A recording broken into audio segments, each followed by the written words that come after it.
Euzu billahi mineşşeytanirracim. Bismillahirrahmanirrahim. Ve sari'u ila mağfiratin min rabbikum ve cennetin arduhas semavati vel ardu uiddet lil muttaqin. Sadakallahul azim. Okuduğumuz ayet-i kerimede Allah Azze ve Celle Ali İmran suresi 133. ayetinde mealen şöyle buyuruyor. Rabbinizden bir bağışlanmaya ve genişliği gökler ve yerler kadar olan cennete koşun ki o takva sahipleri için hazırlanmıştır.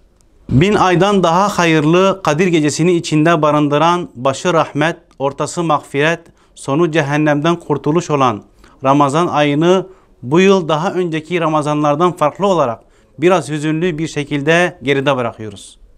İçinde bulunduğumuz salgın hastalıktan ötürü cami ve mescitlerden uzak kalmanın hüznünü yaşarken, evlerimizde ailelerimiz ile birlikte kıldığımız vakit ve teravih namazlarıyla, ailece yaptığımız mukabelelerle Ramazan ayının feyiz ve bereketinden istifade etmeye çalıştık. Bu Ramazan'da iftar sofralarımızı birbirimize açamasak da birbirimizin değerini ve daha birçok nimetin kadrini idrak etmeye çalıştık.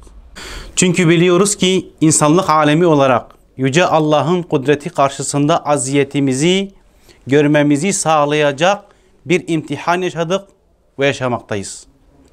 İçinde 1001 hikmeti barındıran bu süreçten çıkartılması gereken dersleri, ulaşılması gereken hakikatleri kavramayı ümit ediyoruz.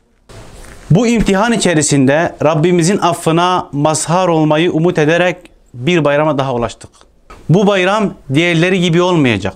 Biraz yalnız gelecek olsa da, akraba ve dostlarımızdan biraz uzak kalsak da, hoşumuza gitmeyen bu durumda da hayırlar olduğundan şüphemiz yoktur.